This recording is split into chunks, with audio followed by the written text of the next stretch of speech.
Welcome back to English Edition. My name is Nicole King. We're going to start off this week's programme looking at some of the things our town hall has been up to over the past week. We'll then be hearing from our sponsors, our Zero Hero venues who are supporting the designated driver with free soft drinks, and then we'll be welcoming some international residents into the studio to find out what they're up to, giving you an overall idea of what goes on behind the scenes in Marbella. Let's start off with the news. Excluding the municipal football stadium project, the new sports facilities in Nueva Andalucía are probably the most ambitious sports works ever undertaken in the city. Construction has now begun. The project will include a football pitch and an officially certified athletics track, the first in the city, and in the longer term, an indoor swimming pool. The local government has begun construction of the Nueva Andalucía sports complex, whose first phase includes an officially certified athletics track and a full-size 11-a-side football pitch. The project has moved forward after the demolition phase, earthworks and levelling of the plot in Guadaiza. The town hall is responding to a long-standing demand from sports clubs and athletes across the municipality, particularly in this area. Un campo de fútbol 11, que a su vez se convierte en dos campos de fútbol 7, a su vez una pista de atletismo homologada, un centro deportivo importantísimo.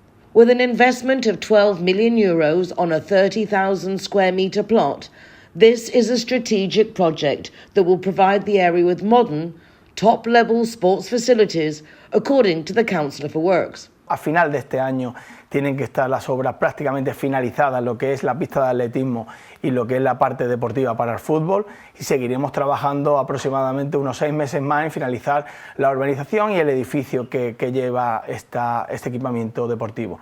The first phase includes the construction of an artificial grass football pitch and a 400-metre, 8-lane certified athletics track, with seating for more than 1,000 spectators.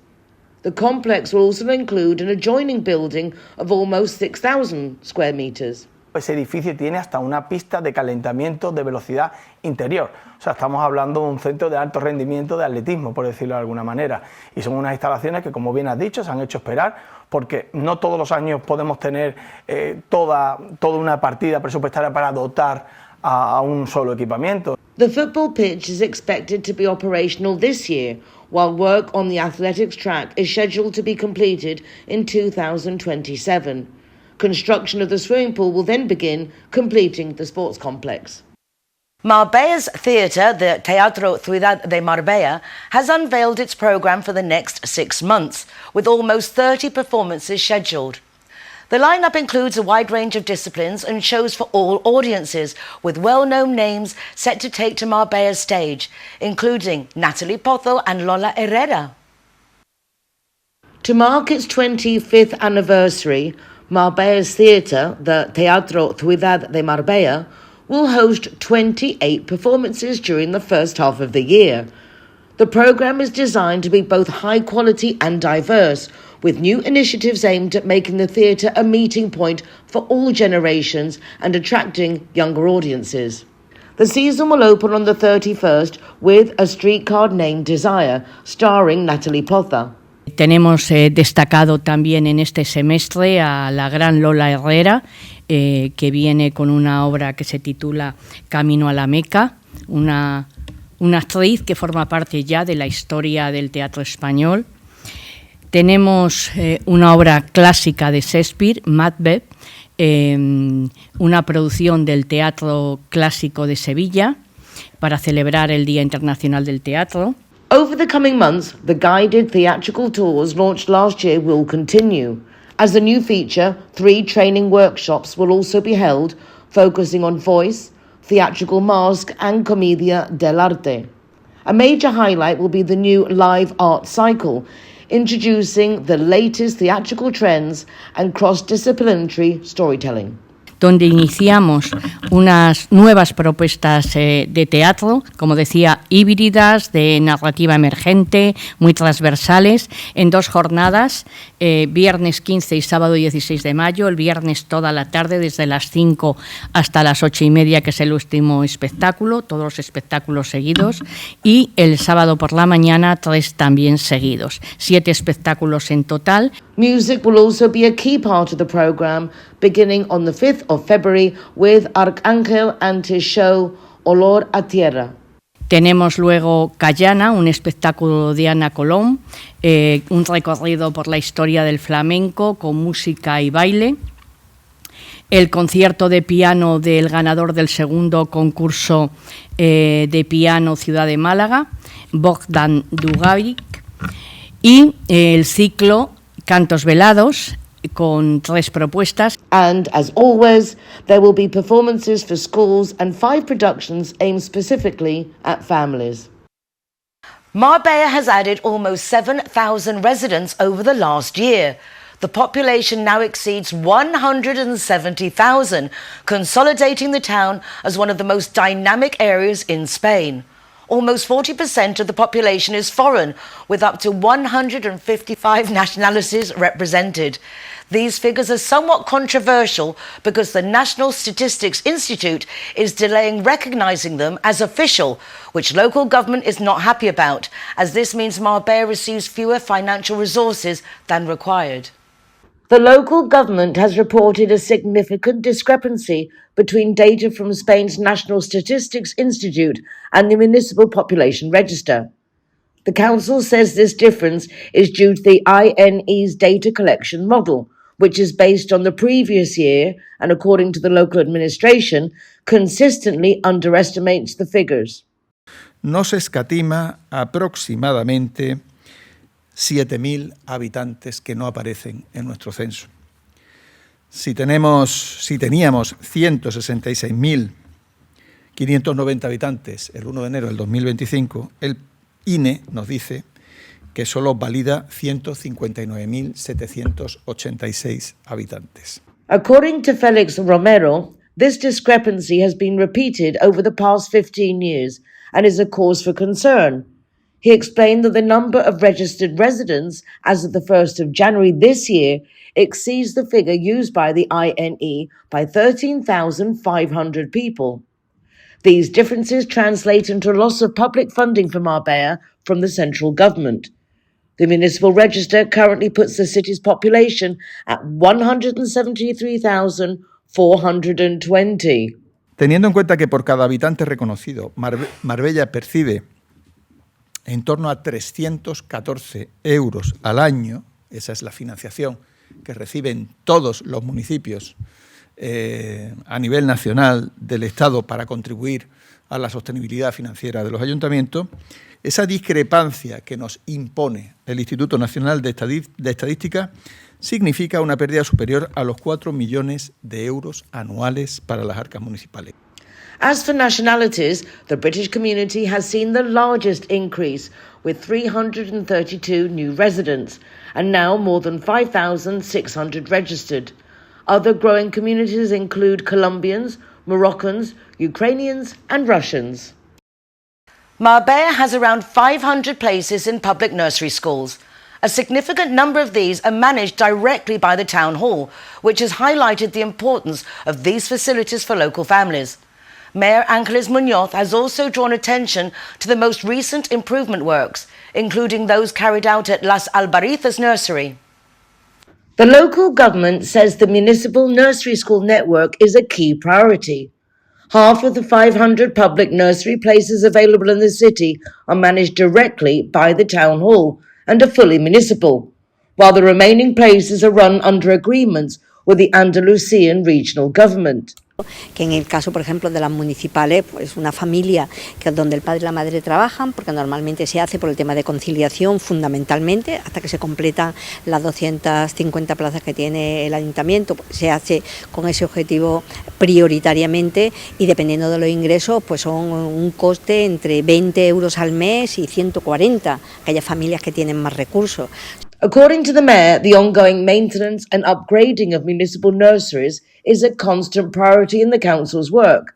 At the Albarizas nursery, the facades and roofing have recently undergone a full renovation, along with other improvements aimed at upgrading facilities and equipment. Acabamos de poner los toldos en uno de los patios porque daba mucho sol y querían que tuviera cubierto para que los niños pudieran también jugar todos los meses, y se ha puesto el toldo. O sea, cualquier petición que nos hacen está cubierta. Ahora mismo acabamos de cambiar todas las cunas, o sea, todo lo que se va solicitando se hace porque queremos tenerlo, bueno, porque estén en las mejores condiciones posibles. More recently, additional painting and refurbishment work has also been carried out. Marbella's Los Olivos School has once again surprised us with a highly innovative educational project.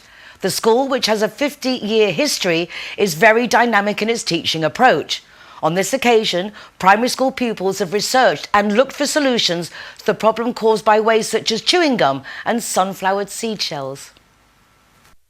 Improving public spaces in terms of cleanliness and maintenance is the aim of the educational initiative launched by Los Olivos School in Marbella. Second-year primary pupils, as part of a project known as Service Learning, identified a problem, carried out research and looked for possible solutions. In this case, they focused on the dirt generated by waste such as chewing gum and sunflower seed shells. Además han estudiado cuánto se tarda en quitarse un chicle, cuánto cuesta el que se pueda quitar un chicle, hasta el lema que van a poner en la papelera para quitar los chicles, que es tira el chicle y pide un deseo. O sea, que lo han pensado todo. Raising awareness about preserving public spaces and caring for the environment has also led to a solution to the problem of sunflower seed shells in public areas, with the creation of what they call a pipelera. These models will now be reproduced by the town hall and installed in the area around the school, in the square where the Supera Miraflores Sports Centre is located. Eso que ellos han pensado, que han visto que es un problema, hay una solución y en esa solución puede colaborar la administración, ¿no? Entonces es como yo lo decía antes, ¿no?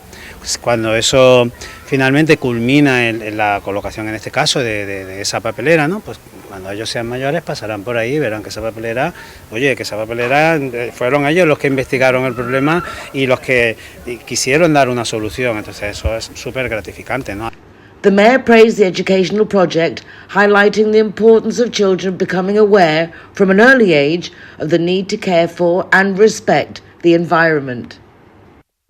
San Pedro Alcántara now has its cultural programme lined up for the coming months. Prestigious names such as Imanol Arias and Alex Doherty are returning to local stages, and there will also be a new edition of the Puppet and Marionette Festival, among many other events. The aim is to appeal to all audiences. Quality and variety for all audiences define San Pedro's cultural programme for the first half of the year. There will be 15 shows at the La Alcolchera Performing Arts Centre with very affordable ticket prices. The first performance will take place this Sunday with Imanol Arias and Maria Barranco in Mejor No Decirlo. Tickets sold out in less than 24 hours. Ser previsores, porque fíjense, en este caso que estamos presentando la programación, hemos encontrado que ya el primer día que se han puesto a la venta no quedan entradas para poder disfrutar el próximo domingo, día 1 de febrero a las 7 de la tarde, pues Imanol Arias y a María Barranco. Por tanto, eso demuestra del alto nivel y la calidad que tiene la programación. Tormenta, by the Zero Conducta Company, winner of the FETEN Award for Best Puppet Show, is one of the most anticipated events at the 6th Puppet and Marionette Festival, which will feature 7 performances. Francis Zafrilla, que es un ventríloco mago y tal, que ya nos trajo hace 2 años Gop Rock y este año nos trae Gop Pot, es como una especie de festival de música, pero que él lo hace pues con marionetas y con títeres y tal, y la verdad es que el público lo disfruta muchísimo. Traemos a un clásico de los títeres, en este caso un clásico de los títeres malagueño, como es Peneque, con una obra que se llama Peneque 100% Valiente. La Reina Brava by Las Niñas de Cádiz, returning to San Pedro for the 3rd time, and the monologue No Estoy de Frente by Escalones Producciones are among the other shows scheduled. Tenemos una compañía que tal vez no sea muy conocida, pero que tiene detrás de ellos una legión de seguidores, que el año pasado estuvo en Marbella, me consta que hubo lleno también en Marbella, que es Lola. En este caso su última obra en La Desconquista. También tienen, pues no sé, 20 y tantos años de experiencia en las tablas, y es una compañía, como pasa también con Illana, que va a venir, que bueno, el simple hecho de nombrarla ya conlleva pues que muchísima gente va a venir a verla. Alex Doherty, with the show Palabras Mayores, will close the programme. The Centre for the Homeless is already operating in San Pedro, and the one in Marbella will soon be operating again as well. They will be run by the new concessionaire, the Malaga-based company BCM, which has been awarded the public tender. Opening hours will be extended, and there will be a multidisciplinary team of up to 9 professionals to attend users, more than 500 of whom were assisted over the past year. The awarded company BCM has already started operating the inclusion centre for the homeless that the town hall has in San Pedro. In Marbella, the Department of Social Rights will soon complete the preparation work at this municipal facility as well. On the 12th of January, the town hall received the keys from the Red Cross in Marbella, the organisation that until now had maintained a cooperation agreement to provide the service. The head of the Department of Social Rights praised their work, highlighting that joint working with the organisation will continue and that it was kept informed at all times about the public tender launched by the Town Hall to improve the service, as the Red Cross itself had previously proposed. The first improvement is the extension of opening hours at both centres, with assistance provided every day of the year. Con el convenio teníamos una cobertura de lunes a viernes en San Pedro, en Marbella, de lunes a domingo, pero no en el horario de tarde. Ahora lo tendremos 365 días al año, en horario de 9 de la mañana a 8 de la tarde. The second major qualitative improvement has been in the support provided directly to homeless people on the streets, through the mobile unit, bringing its social and healthcare resources closer to them. Nos permite, acercar esos recursos a muchas personas sin hogar que, pues por distintas circunstancias deciden no acudir a los centros, y acercamos el recurso y los servicios con la unidad móvil. También vamos a disponer de lunes a domingo y mañana y tarde. The approximately 500 people assisted receive individualized advice in psychological, social and in employment guidance. Storms usually hit the beaches hardest, especially when strong winds are the main feature, as we have seen in Marbella over the past few days. This time there has been some damage, but nothing too serious. It has helped that this has been a westerly storm rather than an easterly one. Even so, the town hall is clearing the large number of reeds that have been washed ashore. We remain under a coastal weather warning, but the shoreline is holding up well against this storm. Because it is coming in from the west, the damage has been more limited, although Casablanca and San Pedro have been the worst affected beaches. There was already a red warning in December, and the same situation occurred again on the 5th of January. The town hall had managed to restore the beaches, but in recent days the effects have become visible once again. Fortunately, there has been no major damage to the promenade, but large amounts of reeds have been left along the entire coastline. De muchísimos cortes en playa que se forman por las propias escorrentías de la lluvia. Luego todo lo que son desembocaduras, empezamos pues si quieres desde Marbella Centro hacia Levante, lo que es Arroyo Segundo, junto al Chiringuito Dolce Vita, Arroyo Primero, junto Playa Padre, seguimos para Levante, Río Real, Sardinales, todo lo que es también la zona de Merendero Cristina, Playa de la Víbora, Laurel, Perla Blanca. Bueno, pues ahí los ciudadanos podemos ver todas las playas absolutamente llenas de caña, de maleza. Although the Beaches Department works 365 days a year, it is now responding quickly, using heavy machinery to deal with the damage. La maquinaria pesada con dumper, cargando todas esas cantidades de caña, llevándolo a vertedero para efectivamente, como tú bien has explicado, mover desde las partes que hay más excedentarias de arena hacia las partes que se han visto más comprometidas y arropando accesos, ¿no? Esa pérdida de arena, ese descarne que se provoca por las escorrentías, por la lluvia, la marea está muy alta, ha alcanzado prácticamente paseo marítimo, ¿no? En zonas muy concretas. And in the hope that the storms will ease, the Beaches Department is also working to ensure the entire coastline is in perfect condition, with all services up and running in time for Easter. The governing team will request an urgent update of the municipal population register, arguing that the figure currently recognised leaves the city's funding well below what would reflect the real situation. In addition, the People's Party has called for the creation of a protocol to ensure the rapid removal of heavy vehicles that break down on the A7. The January ordinary session of the Town Hall's full council approved both motions put forward by the People's Party municipal group, presented by Councillor Enrique Rodriguez. He highlighted the discrepancy of around 13,500 people between Marbella's actual population and the figure officially recognised by the National Statistics Institute. Marbella sigue siendo una ciudad abierta y dinámica, pero desgraciadamente el Gobierno de España, a través del INE, no lo reconoce. Cuando ha sacado el padrón oficial, la estadística de población, solamente han reflejado 159.786.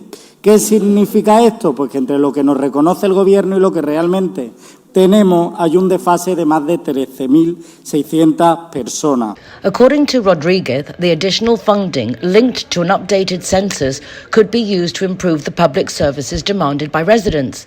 The council therefore approved moving ahead with the revision of the population figures and formally calling on central government to establish a protocol for the removal of broken down heavy goods vehicles on the A7.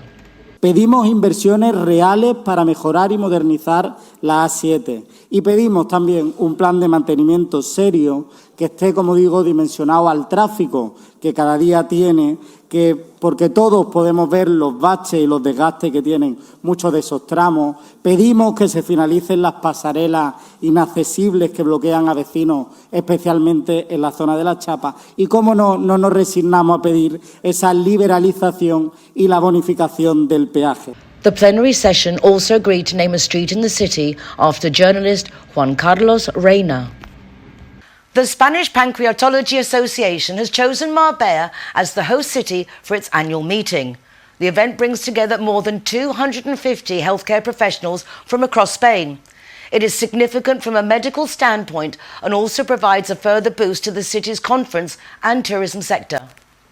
The conference centre is hosting the biennial meeting of the Spanish Pancreatology Association, which over 2 days brings together leading experts in the treatment of pancreatic diseases.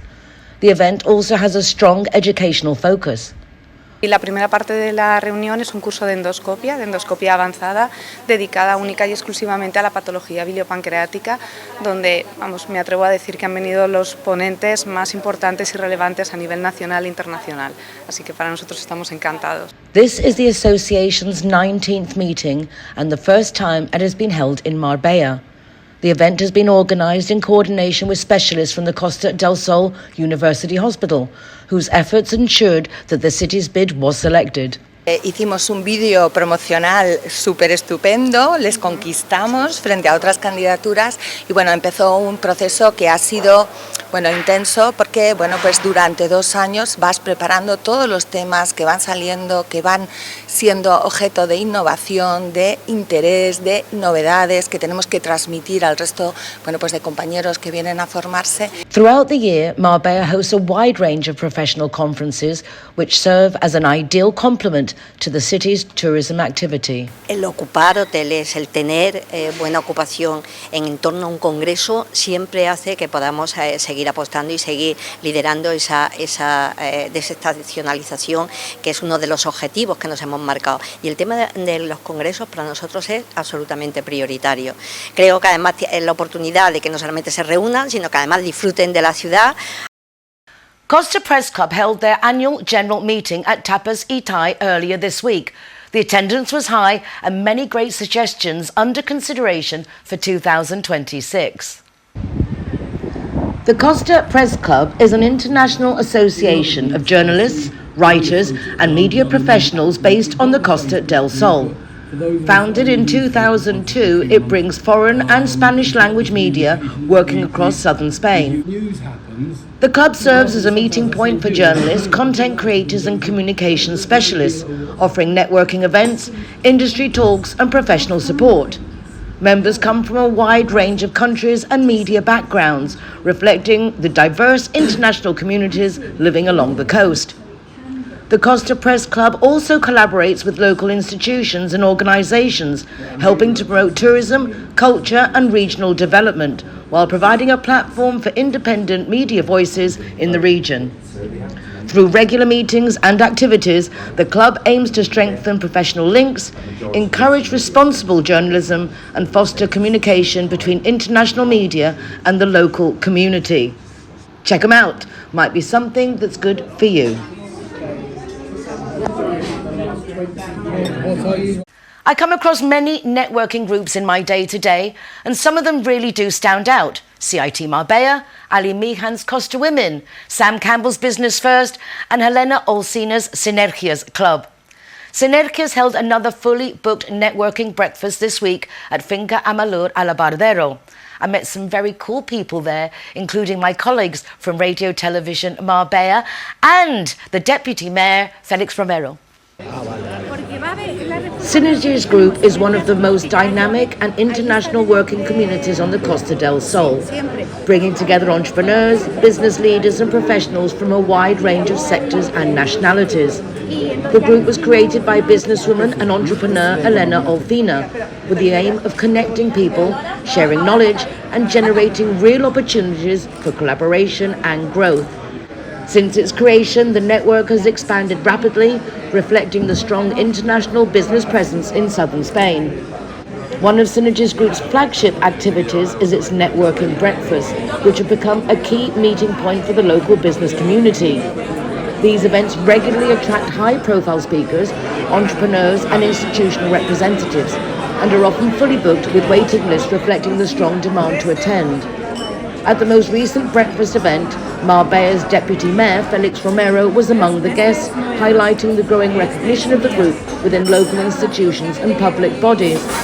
For 2026, the organisation has named entrepreneur and international speaker Curro Rodriguez as its godfather, a symbolic role that recognises influential figures who inspire the community. Rodriguez is known for his work in leadership, entrepreneurship and personal development, and is considered one of the most influential business voices in Spain and Latin America. Beyond networking, Synergies Group promotes collaboration, innovation and professional development, encouraging members to share experiences, create partnerships and support each other's projects. The community continues to grow both locally and internationally, reinforcing the Costa del Sol's position as a hub for international business, entrepreneurship and multicultural collaboration.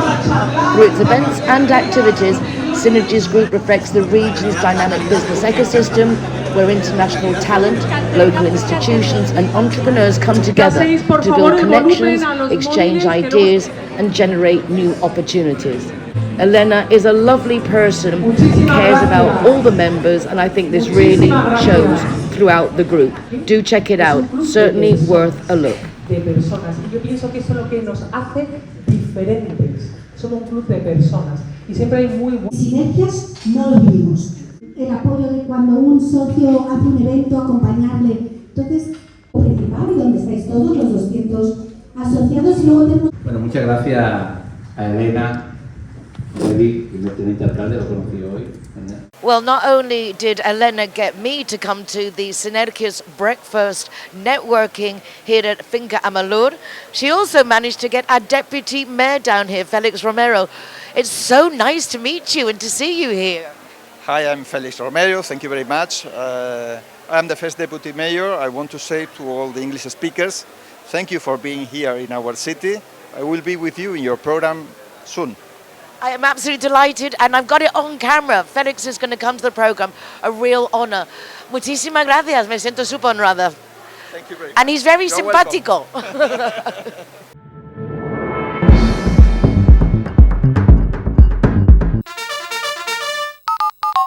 In my experience, Linea Directa is superb when it comes to insurance, particularly for expats. I have met the dedicated English-speaking team that answers our phone calls. Real people with real families who take pride in providing the best service. Whether it's for home insurance, car, motorbike, they will ensure you get the policy best suited to you. They've also got new policies, especially for our pets and anti-squatter. Everything is in English, everyone is friendly, and everyone is truly doing their best for us. Call 952 14 78 34 or go to their website lineadirector.com for further details. Zero Hero, welcome to Exotica.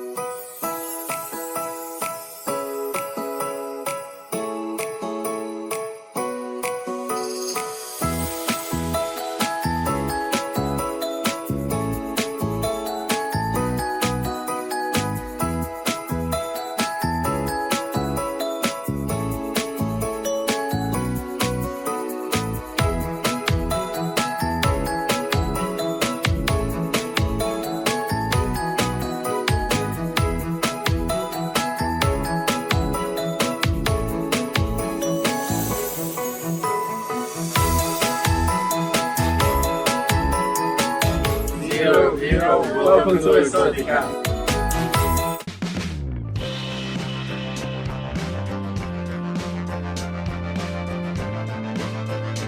Zero Heroes, welcome to Urban Chai.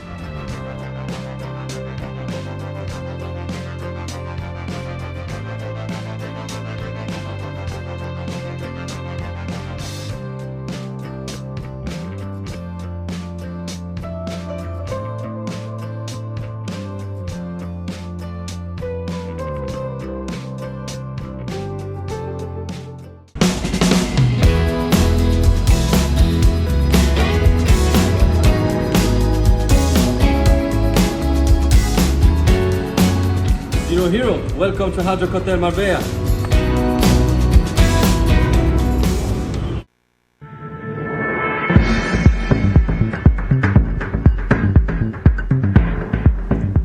Our first guest of the programme is our CIT Marbella Guest of the Week. CIT Marbella is a business networking association, very established and very interesting for small and large companies alike. This week we're welcoming back Wayne Chasan, very renowned photographer, and over the years has become a dear friend. Wayne, how lovely to see you. Welcome to the new setup. I'm impressed. An English this is amazing. edition. I'm blown away. I'm like I got stage fright. It's like real television, isn't it? Yeah, brilliant. Absolutely super. Congratulations. You're looking really well. Thank Family, you. Everyone well? Everyone wonderful. Thank you. Thank God. Yep. Yes, Wonderful. that's the most important bit. Yeah, I see on social media, fabulous that it is, that you've been very busy, a lot of projects going on. Can I ask you for a catch-up for those who don't know that much about you? And well, I mean, the wonderful thing, try to sum it up fast, but I've been here 42 years, I think now, since 1983. Se dice pronto. Yeah. I started very young. And so, gosh, I mean, last year, I saw a lot of clients come back who I hadn't heard from in a very long time. I had a client whose house, one of the most important properties in Gibraltar, I photographed it when they finished building it. I think 16 years ago, they called me back again because they were selling it. It actually sold before we took the pictures, but he still wanted the memories. Oh, how lovely. So it was beautiful to be called back for that. Another client, Hotel Asia Gardens, which is one of the top-rated, top hotels and resorts in Spain. It had been 7 years since we'd updated their material. That actually says, I think, a lot about the return on investment, because if they don't need to update in 7 years, I mean, I think they shouldn't leave it that long. But it was great to be back there and create a whole new set of imagery for them, because I've been photographing that resort since they built it. An amazing place, a little taste of Asia. It's a great responsibility when someone puts that trust that their image is in your hands. Absolutely. And you take that very seriously. I take everything very seriously, but always laughing. Listen, everything has to be professional, but we have to be having always a good time. When I'm on a shoot, it's like, if we're not enjoying it, the pressure may be intense, the job may be really hard, but if we're not enjoying it, if we're not excited, if we're not laughing, making a joke here and there, something's wrong. I am so with you. In fact, it's funny, I was looking at a tourist promotional video for Teruel, just off the hub, and they've got a whole new set of hashtags for feeling Teruel, and one of them is, what was it? Tranqui tenso. Tranqui tenso, okay. So it's intenso. It's about the same. Tranqui, and it was very cool because they had a lot of these little mixing the rapilentos.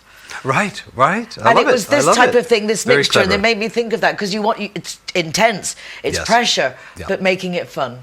It's the sort of thing where we're chasing the movement of the earth, the sun, the light. You're trying to make everything happen in one day, and you kind of can't miss the opportunities, because the trick to being really productive is being in the right place at the right time. Because if you're working against the conditions, against the light primarily, then it becomes complicated. What's happened in one of your shoots like that? How have you overcome, for example, they've flown you out there, everything's set, you've got a set amount of days and the sun don't shine?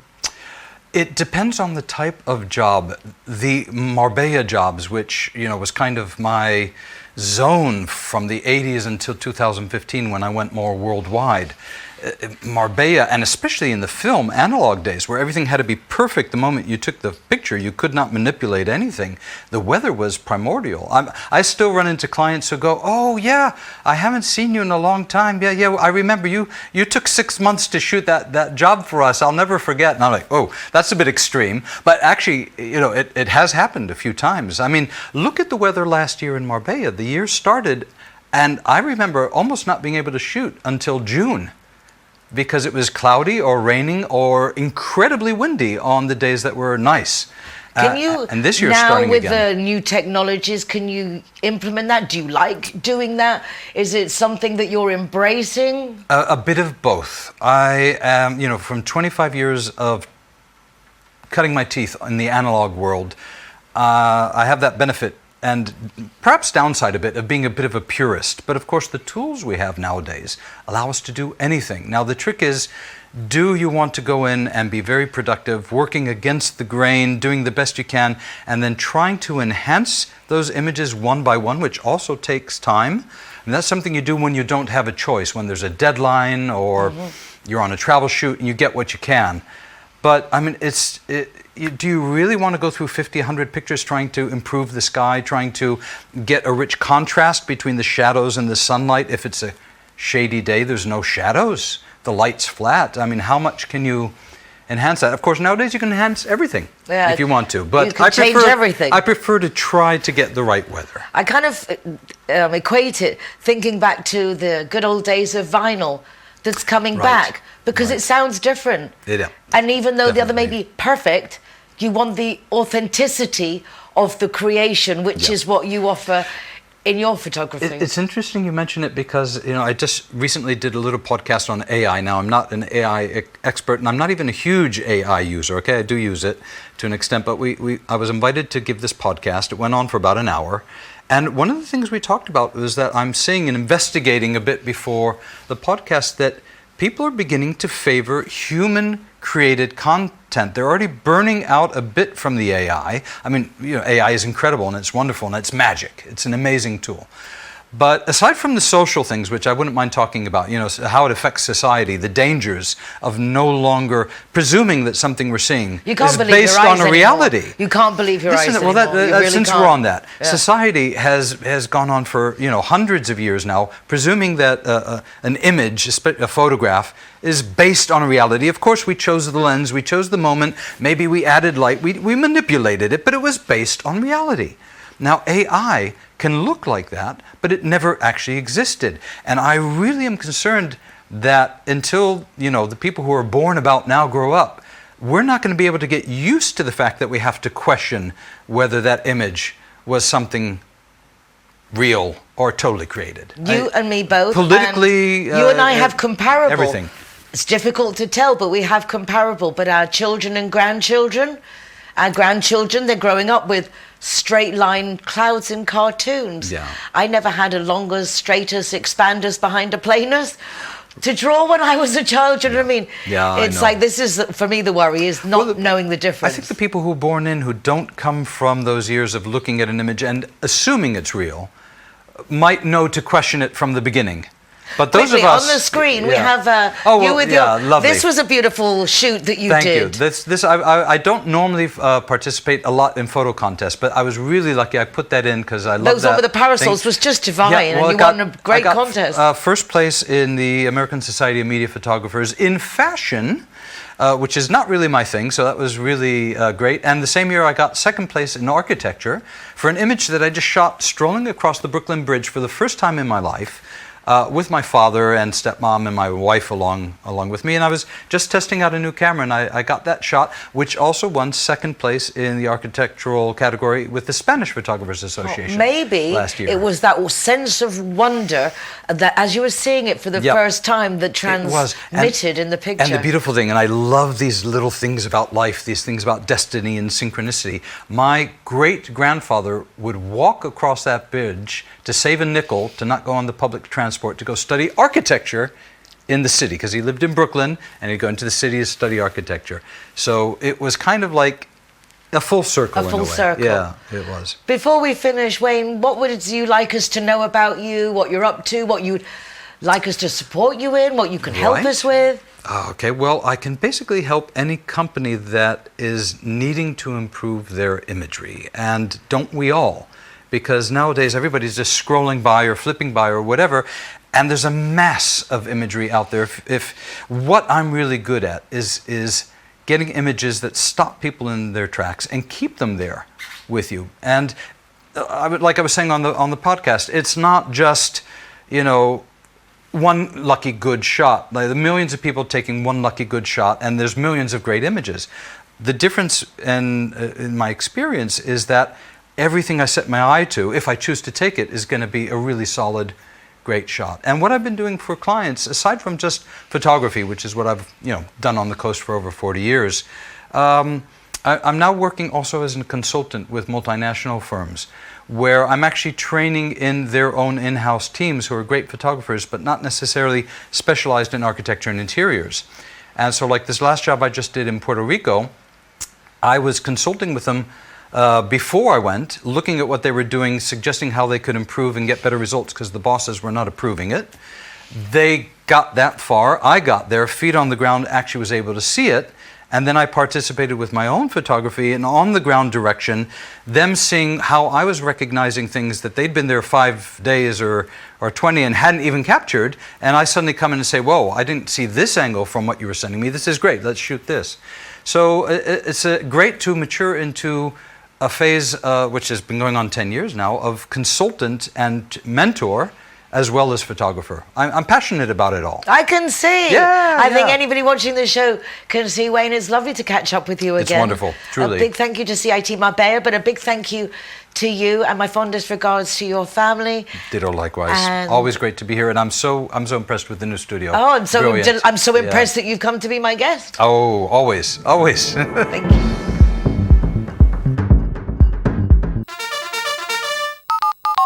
In my experience, Linear Director is superb when it comes to insurance, particularly for expats. I have met the dedicated English-speaking team that answers our phone calls. Real people with real families who take pride in providing the best service. Whether it's for home insurance, car, motorbike, they will ensure you get the policy best suited to you. They've also got new policies, especially for our pets and anti-squatter. Everything is in English, everyone is friendly, and everyone is truly doing their best for us. Call 952 14 78 34 or go to their website lineardirector.com for further details. I'm now delighted to welcome Gabriela Clotan to the studio. Thanks to my lovely Kate Emily Hill, we have the introduction. And this young lady is in sharing her knowledge on red light therapy, which has actually become very popular. You might have seen it on social media. But Gabriela really understands the benefits, and I'm delighted to welcome you to English Edition. Thank you for coming. Thank you so much for having me, Nicole. So tell me, Gabriela, how did you discover red light therapy? What's your interest? I actually focus on business innovation, and because in Marbella it's so much wellness focused, I have so many friends working in wellness, and most of my friends used to ask me, oh, I want to innovate my business, I want to do something different. So I tried to come with ideas, and I saw in Dubai they are doing these red light therapy classes, and I said, this is amazing, and I was like, I will take it for me and I will do it myself. So this is how it started, basically. And what benefits did you see for yourself when you, I suppose, tried it? Yes, of course, I did try it. It produced the collagen. It helps body to release and to heal quicker, to recover. So it is very, very good. And so what are the steps you've taken? You've brought this to Spain and you're doing classes. How are you sharing this wondrous innovation? So red light therapy can come in different aspects. We decided to do with mats. So it's like a regular mat, but has the red light therapy incorporated inside. That means whenever you exercise, you have direct contact with the red light therapy. It's exactly like the beauty masks, because you can have the panels as well, but the panels are on the wall, so you will have to be very close to the panel so you can feel all the benefits.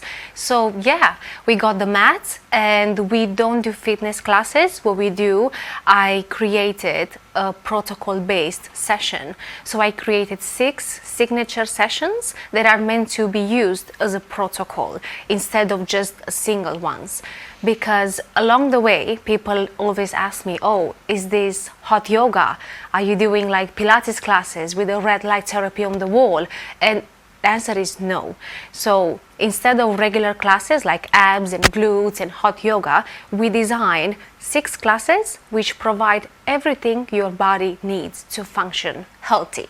And with 6 classes, you would notice the benefits of the red light therapy. Yes, exactly. So this is something like you exercise, and in the same time you get the benefits of the red light therapy, because in nowadays people are booking yoga, are booking Pilates, they are going to the gym, they are going to have beauty treatments.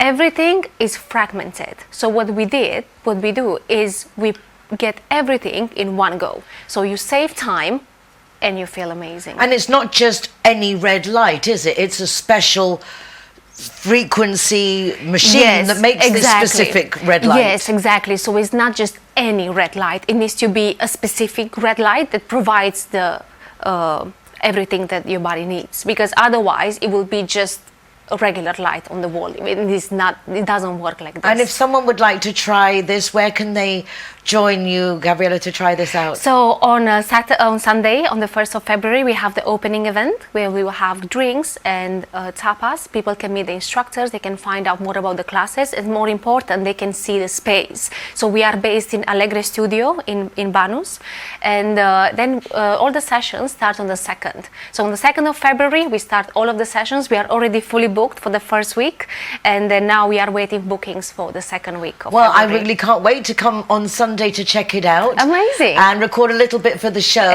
so we can show people what they've seen on this program next week. They can take a look and meet some of the trainers. And really lovely, Gabriela. Thank you so much. Thank you so much for having me. Congratulations. Thank you. So to summarize, you can do red light therapy, exercise to get an all-round benefit. Alegre Studio, which is right by La Sala, Oak, and then you have Alegre, which is there in the middle floor. And welcoming with Gabriela. Absolutely wonderful. Thank you so much. I'll see you Sunday. I will see you Sunday.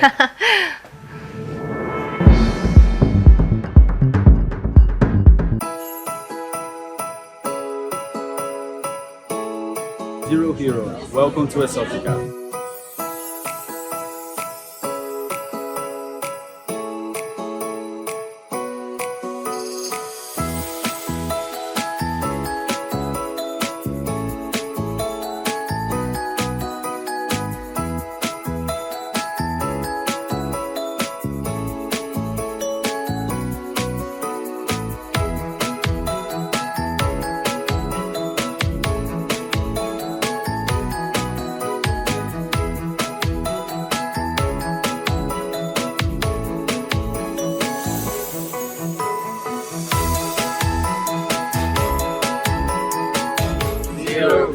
Welcome to Exotica.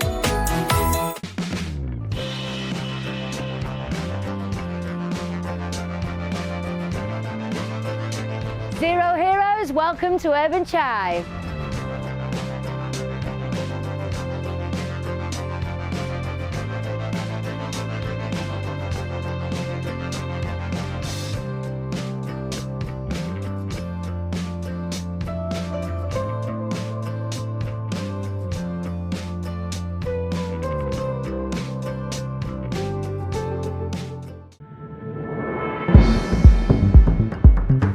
I'm delighted to welcome back to the programme the lovely Filip Bovin. He has come on several times as tutors and also as Nedu AI, which is an amazing, everything about AI, which is quite blows my mind. I don't understand a word of it. But today he's coming to the programme to talk about Tutors 2Cast, which is a podcast, your podcast, 2Cast. And with him is Niko, who is the producer of this 2Cast podcast. Welcome to the programme, Niko, and lovely to see you again, Filip. Thank you. Nice to see you. Thank you, Niko. Later, before we just had on the programme the general meeting of the Costa Press Club. So you've actually already been on the programme, and the little bit I recorded from the other day. So you're actually on the programme twice. I didn't know that. Yes, in that news bit before, I had the little bit of snippet of our press club, which is a really nice thing. And Niko, you were there. Was that your first time at the press club? Yes, it was. How did you enjoy the evening? I liked it. Good food. The food was really good. We were at Tapas y Thai. Is that Fuengirola? Yeah. Okay, I can't believe I left the city to go to Fuengirola. It was really, really good. Very recommended. So, Niko, where are you from? I'm from Finland, just like Filip. And are you here on one of these internships, exchanges that you do, Filip? No, actually not. I met Filip, we were dancing, we had an amazing dance together, and after that we saw each other again, and Filip told me briefly about his villa here and his students. I knew very little, but that was enough to inspire me to come here. And now you've come to set up a podcast, which is, I imagine, going to highlight the students that come, the different projects that you do. What's the concept? Yeah, it's about giving voice to the members of the tutors, Filip's company. There's a very beautiful community there that I want to be a part of. I want to contribute in some way. So this is something I can offer, but it's not a project only by me. I feel like it's about the community. And so you've come from Finland specifically to Spain so you can work on this project? No, that was not planned. The plan became afterwards. My only intention coming here was to follow my heart. Well, obviously it served you well, because now you guys are going to create magic. When can we hear the podcast? Where are we going to be? Tell us more. You can find the channel on YouTube. It's called 2Cast, and there is one episode currently. The one of our, which you called fans, is Manu. It was interview with him. Filip was as a co-host. I was the host. So we did a bit of a demo. That's in Finnish though, but there's subtitles. In future, the episodes will be in English so more viewers can understand. Well, it really sounds exciting. Filip, what do you think about all of this? Finding someone not only capable, but with obviously a parallel passion to you to have an idea, and I'm making this happen. I'm like he said, we met at the amazing dance, so we were doing this ecstatic dance where you just have to disconnect from everything and you just enjoy the music and you follow your emotions. So I just saw in him that he was really courageous, but at the same time very sensitive, and that's, you know, very cool combination for a young person to have. Then later on, I actually heard that he has been doing his own podcast for a year now. So the idea came out that we were doing our own podcast like a year ago or a year and a half ago, and it was about raising some topics like different how it's called in neuroscience. Not neuroscience, but different neurology, and like anxiety, bullying. So different subjects which are like really important for not only for kids or youth. It's like should be important for everyone. So we were giving voice to the people, like interns, like business people, like anyone who really cares like about the future. So but then I had to stop it because again I had just too many responsibilities. I couldn't take care of it. And now when Niko appeared, I was just introducing him to our community, and the idea was just to support his project. But then I realized that actually he could take care of our project if he is just interested about it. And like he said, he followed his heart, and it felt like it aligns with his values. So I'm really delighted for both of you, because I know you're going to have a great time being with Filip. He loves youth. You love helping people and helping them develop their talent. So it's going to really be very successful, and we look forward to following you. So you're now based in here, or are you going to be doing it from Finland and coming backwards and forwards, or are you going to be staying here on Spain? I have no idea, but I really love Spain, so I hope I can stay here. I imagine that you're another one of our locals. We will watch this space. Niko, thank you so much. Filip, as always, lovely to see you. Thank you for coming to share your great projects. Very much appreciated. Thanks, Niko. So we have to now follow Two Cast, which is a podcast for tutors, which is your podcast for Two Cast. Exactly.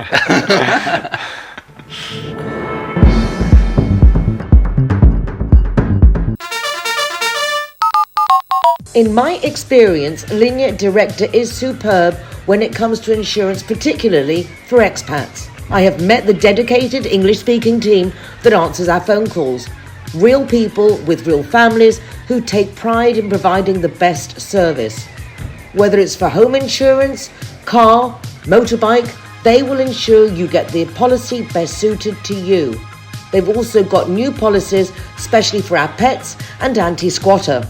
Everything is in English, everyone is friendly, and everyone is truly doing their best for us.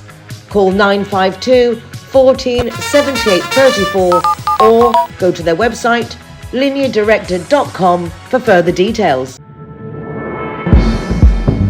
Lovely to welcome back to the programme Georgina Shaw, and we're going to go through a few activities and happenings, as Christina Seckley likes to say, happenings going on in Marbella. Welcome back, Georgina. Hi, Nicole. Lovely to be here again. How's your month of January been?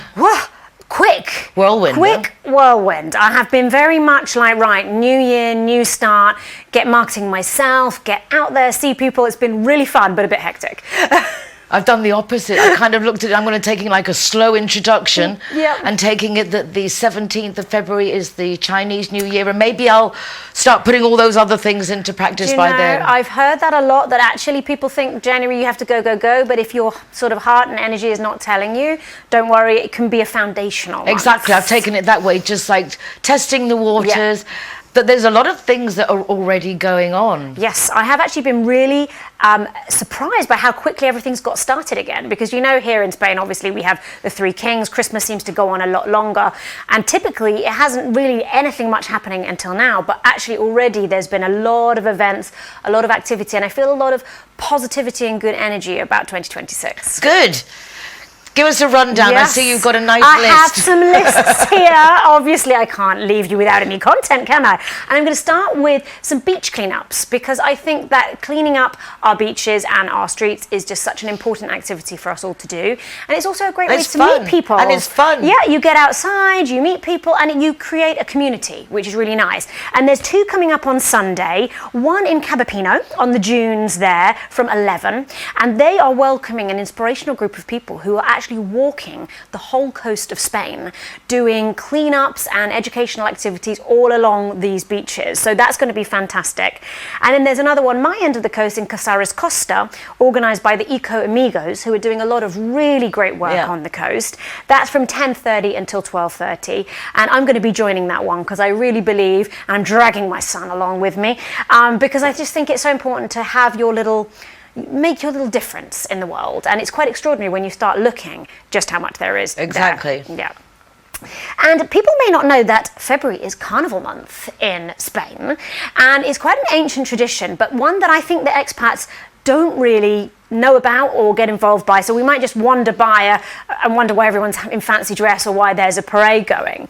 And when I was looking into this, I didn't know how big the Malaga Carnival was, and it's a very, very big celebration, and that's starting on the 7th of February, and basically there's lots and lots of parades through the streets. You've got something called the Battle of the Flowers, where people throw petals at each other, and then there's the burying of the anchovy, where they have a big statue of a sardine that they carry through the streets and they put on the beach and burn in a bonfire. So it's very crazy, bit of a blend of Andaluz, flamenco kind of traditions with other things. And we've got the one in Marbella, of course, which is opening on the 7th of February with the, it's basically the Gran Pregón. So it's basically like a show with music and comedy and basically kicking everything off at the where is that happening? Oh, yes, at the theatre. And then after that, we've got, there will definitely be kids events and there will definitely be a parade, but that hasn't been announced just yet. So I would say have a look at marbella.es and have a look at Tevienes, because any day now I expect that activity to be released. And it's a really nice one, especially if you have kids. It's just a lot of fun and you can dress up and it's just, it's great fun. What else have we got? We've got, of course, Valentine's Day. I have to mention it, don't I, for February. And you'll find every bar, restaurant, hotel doing something. But I found a sweet event at the Marbella Library, which is a bookmark making craft session for kids, where they're going to make little Valentine's themed bookmarks. Lovely. To gift to their loved ones. And I thought that was really nice. That is a lovely idea. And that's the kind of thing that is there all the time, but you really do need to do a bit of digging. So that is on the 6th of February for kids from 6 until 10 years old, and it's free, but you do need to register. So again, go on to marbella.es, look in the agenda, and there's a email address that you need to go to. I also wanted to give a shout out to Costa Women, because they are doing so many good things at the moment, and we know the lovely Ali is obviously on your Good Morning Spain and always out and about. And this week I've been to 2 of their events and really just thought, gosh, what a lovely community this is. It's so sharing and connecting, not just selling. And they've got fashion shows, they've got business events, they've got social events. And it's a very good way for women who've moved over here from abroad to find a community, a supportive whether it's friend or business. Exactly. And you've got the Make It Happen that you will be emceeing coming up really soon. Exactly, 6th of March, the International Women's Day Conference. So it's kind of all really accelerating to there. And that's a full day event with lots of fantastic speakers and a lot of networking. So it's a really good place to connect, get inspired, share ideas, and really kind of supercharge your year moving on from there. Costa Women is free to join, so do check that out. Again, this beginning of the programme, I happened to mention Ali because there are very few, for me, really good networking groups, but Costa Women was one that I pointed out as definitely being one of them. Tell us more, tell us more. I really agree. Well, and the last thing is, I always wanted to sort of say things that you might not know about Marbella, and I think people don't realise what a great cultural, historical place it is. We have an incredible legacy of Roman history and lots of really great places to go and visit.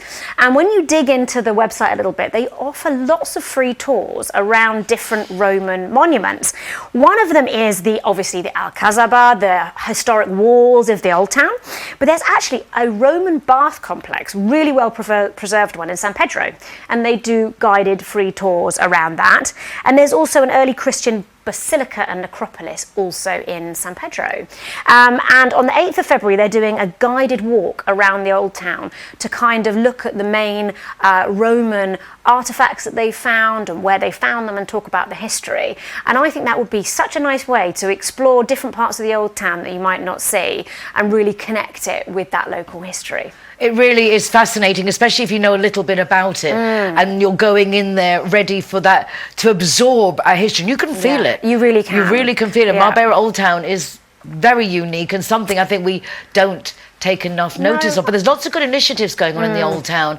So do check out that. Georgina, thank you ever so much. Thank you, Nicole. Lovely to catch up with you again. And you. And to see you, and lovely to catch up with obviously everybody at home, and to keep you informed of everything that's going on in our city. So that really is it for this week. You can watch recordings of the programme from rtvmarbella.tv website with links to the YouTube channel, and you can go to my website nicoleking.es for links to everything, including my column Marbella Moments in the Euro Weekly News, our Zero Hero website with an ever-increasing list of venues offering free soft drinks for the designated driver. Have yourselves a good week, take care of yourselves. And just finally, before I finish, I want to send my sincerest condolences to everyone who knew and the family of Victoria Hart.